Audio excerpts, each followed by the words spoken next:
ಅತ್ಯಾಚಾರ ಕೇಸ್ನಲ್ಲಿ ಪ್ರಜ್ವಲ್ ರೇವಣ್ಣಗೆ ಜೀವಾವಧಿ ಶಿಕ್ಷೆ ವಿಧಿಸಲಾಗಿದೆ. ಜೀವಾವಧಿ ಶಿಕ್ಷೆಯಿಂದ ಕಮಲ ದಳ ಮೈತ್ರಿಗೆ ಮುಜುಗರ ಎದುರಾಗಿದೆ.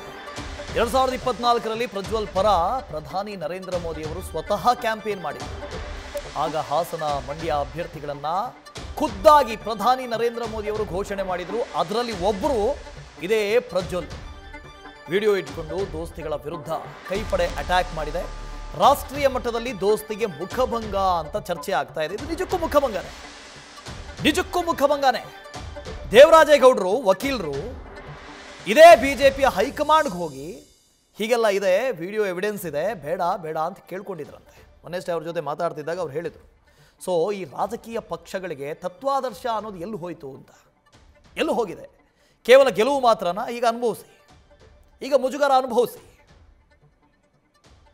ಮಂಜುನಾಥ್ ಇದರ ಬಗ್ಗೆ ಹೆಚ್ಚಿನ ಡೀಟೇಲ್ಸ್ ಕೊಡ್ದು ಹೋಗ್ತಾರೆ. ನ್ಯೂಸ್ ರೂಮ್ನಿಂದ ಲೈವ್ನಲ್ಲಿ ಜಾಯಿನ್ ಆಗ್ತಾ ಇದ್ದಾರೆ. ಮಂಜುನಾಥ್, ನಿಜಕ್ಕೂ ಇದೊಂದು ಮುಖಭಂಗ. ಈಗ ಅಂತಲ್ಲ, ಯಾವಾಗ ಈ ಕೇಸ್ ಹೊರಬಂತೋ ಅಷ್ಟೆಲ್ಲ ವಿಡಿಯೋಗಳು ವೈರಲ್ ಆಗಿದ್ವೋ ಆಗ್ಲಿಂದ ಮುಖಭಂಗನೇ ಇದು. ಯಾರಾದರೂ ರಿಯಾಕ್ಟ್ ಮಾಡಿದ್ದಾರೆ ದೋಸ್ತಿ ಪಡೆಯಿಂದ? ವಾಸುದೇವ್, ಏನು ಅತ್ಯಾಚಾರ ಪ್ರಕರಣದಲ್ಲಿ ಮಾಜಿ ಸಂಸದ, ಹಾಸನದ ಮಾಜಿ ಸಂಸದ ಪ್ರಜ್ವಲ್ ರೇವಣ್ಣಗೆ ಈಗ ಸ್ಪೆಷಲ್ ಕೋರ್ಟ್ ಒಂದು ಜೀವಾವಧಿಯನ್ನು ಶಿಕ್ಷೆಯನ್ನು ಘೋಷಣೆ ಮಾಡಿರುವಂಥದ್ದು. ಇದರಿಂದ ದೋಸ್ತಿ ಪಡೆ ಕಮಲ ಮತ್ತು JDS ಏನು JDS ಮತ್ತು BJP ನಾಯಕರಿಗೆ ರಾಷ್ಟ್ರೀಯ ಮಟ್ಟದಲ್ಲಿ ಸಾಕಷ್ಟು ಮುಜುಗರ ಆಗ್ತಿರುವಂಥದ್ದು. ಯಾಕಂದರೆ ಹಿಂದೆ 2024ರ ಚುನಾವಣೆ ಸಂದರ್ಭದಲ್ಲಿ ಇದೇ ಪ್ರಜ್ವಲ್ ರೇವಣ್ಣ ಒಂದು ಸ್ಟೇ ತಗೊಂಡಿದ್ರು. ತಮ್ಮ ವಿರುದ್ಧ ಯಾವುದೇ ವಿಡಿಯೋಗಳನ್ನು ಬಿಡುಗಡೆ ಮಾಡಬಾರ್ದು ಅನ್ನೋ ಒಂದು ಆರೋಪಗಳು, ಅಂದರೆ ಅದು ಆರೋಪಗಳು ಹೊರಗಡೆ ಬರಬಾರ್ದು ಅನ್ನೋ ನಿಟ್ಟಿನಲ್ಲಿ ಎಚ್ಚರಿಕೆ ಇಟ್ಟಿದ್ರು.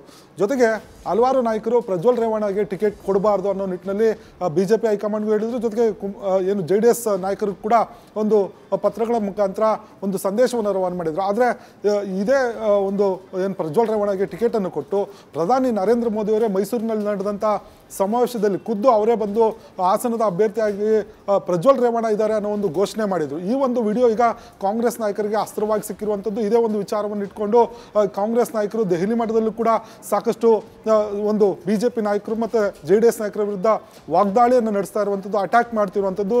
ಜೊತೆಗೆ ಈ ಒಂದು ವಿಚಾರದಿಂದ JDS ನಾಯಕರು ಕೂಡ ಸಾಕಷ್ಟು ಹಿನ್ನಡೆಯಾಗಿದೆ. ಯಾರು ಕೂಡ ಈ ಒಂದು ವಿಚಾರದಲ್ಲಿ ಮಾತನಾಡೋದಾಗಲಿ ಅಥವಾ ಏನು ಅದ್ರ ಬಗ್ಗೆ ರಿಯಾಕ್ಟ್ ಮಾಡೋದಾಗಲಿ ಮಾಡ್ತಾ ಇಲ್ಲ. ಯಾಕಂದರೆ ಈ ಒಂದು ವಿಚಾರವನ್ನು ನಮ್ಗೆ ಗೊತ್ತಿದ್ರು ಕೂಡ ನಾವು ಟಿಕೆಟನ್ನು ಕೊಟ್ಟಿದ್ದು ನಮ್ಮ ತಪ್ಪು ಅನ್ನೋದು ಈಗ ಅವರಿಗೆ ಅರಿವಾಗಿದೆ. ಜೊತೆಗೆ ಈ ಒಂದು ಪ್ರಕರಣದಲ್ಲಿ ಈಗ ಶಿಕ್ಷೆ ಆಗಿರೋದ್ರಿಂದ ರಾಷ್ಟ್ರೀಯ ಮಟ್ಟದಲ್ಲೂ ಕೂಡ ಏನು ಕಾಂಗ್ರೆಸ್ ನಾಯಕರು ಒಂದು ಏನು BJP ನಾಯಕರ ವಿರುದ್ಧ ವಾಗ್ದಾಳಿಗಳನ್ನು ಕೂಡ ಮಾಡ್ತಾ ಇರುವಂಥದ್ದು.